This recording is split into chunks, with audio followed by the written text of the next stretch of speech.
Hey there and welcome back to my channel. In this video, we're going to be looking at what idealism is. What is idealism? Idealism is one of the main philosophical answers to the question of what reality is. So it's very important that we look at what it is in detail so that you can get an understanding of this concept. So let's jump right into the video. But before we do, remember to subscribe if you haven't done so already, and like and comment on the video as well. And with that said, let's get started. Idealism is a theory about the nature of reality. It says that reality is fundamentally mental. Now, what does this mean? Well, it means that reality is created by minds. In other words, things only exist if they are thought. This might sound strange at first, but it's actually a really interesting theory. For example, if I have a cup of coffee in front of me, it seems obvious that the cup and the coffee both exist. However, from the perspective of idealism, only my idea of the cup and coffee exist. The cup itself doesn't exist independently of my mind, and this applies to everything else as well. Everything that we experience only exists because we experience it. Now, this might sound like a strange theory, but it actually has some pretty interesting implications. For example, it means that we can never truly know what reality is. All we can ever know is our own ideas of reality. It also means that there is no objective truth. What is true for one person may not be true for another. Of course, this raises a lot of questions, such as how can we ever be sure of anything? And what is the basis of our knowledge? These are all really difficult questions, but they are also really interesting ones. There are many different types of idealism, but the most common type is subjective idealism. Subjective idealism is the view that only our own ideas exist. We can never know what it's like to be someone else. We can never see the world through their eyes. Therefore, we can never know what their ideas are.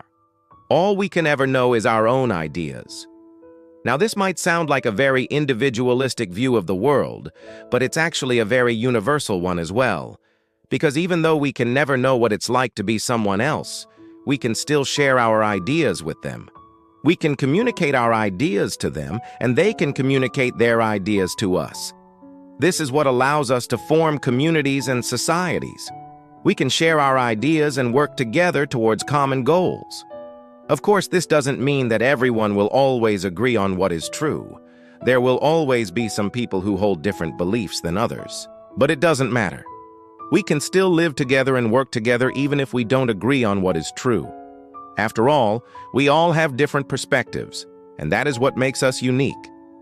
The next type of idealism that we need to look at is objective idealism.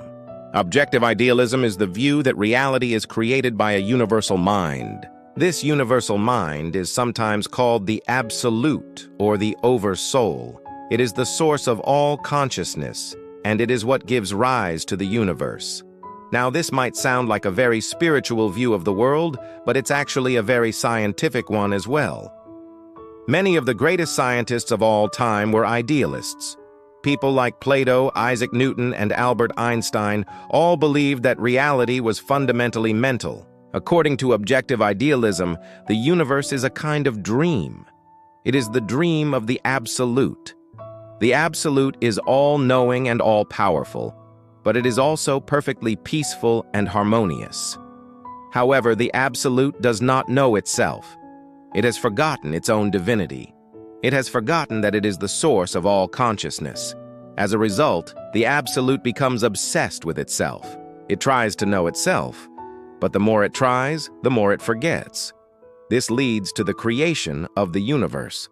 Objective idealism, therefore, offers an explanation for the origin of the universe. It also offers an explanation for why there is so much suffering in the universe. According to objective idealism, suffering is the result of the absolute forgetting who it is. The goal of life, therefore, is to remember who we are. The goal of life is to remember that we are all part of the absolute. Now, this might sound like a very abstract and complex theory, but it's actually a very simple one. At its core, objective idealism is just a story about a being who forgets who it is and then has to go through a series of trials and tribulations to remember. It's a story that we have been telling ourselves for thousands of years. It is the story of humanity. So those are the two main types of idealism: subjective idealism and objective idealism. They are both very interesting theories, and they both offer some pretty unique insights into the nature of reality. However, they are not without their problems. One of the main problems with idealism is that it is difficult to make sense of our experiences. If everything is in our mind, then how do we explain our experiences of the physical world? How do we explain our experiences of other people? Idealism has struggled to come up with a satisfactory answer to this question. Another problem with idealism is that it is difficult to see how anything could ever change. If everything is mental, then how can anything ever be added or removed? How can anything ever be created or destroyed? Again, idealism has struggled to come up with a satisfactory answer to this question. Despite these problems, idealism is still one of the main philosophical answers to the question of what reality is. It is a very influential theory, and it has inspired some of the greatest thinkers of all time. So it is definitely worth studying. If you want to learn more about idealism, I recommend that you start with the works of Plato and George Berkeley. Plato was one of the first idealists, and he laid the foundations for the theory. George Berkeley was an empiricist who developed a sophisticated version of idealism. He is probably the most famous idealist, and his work is still highly influential today. So that brings us to the end of this video on what idealism is. I hope that you enjoyed it and that you learned something new.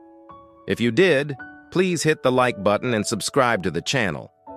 Also, remember to check out my other videos. I have a ton of videos on philosophy and other topics. So there's sure to be something that interests you. With that said, thank you for watching, and I'll see you next time.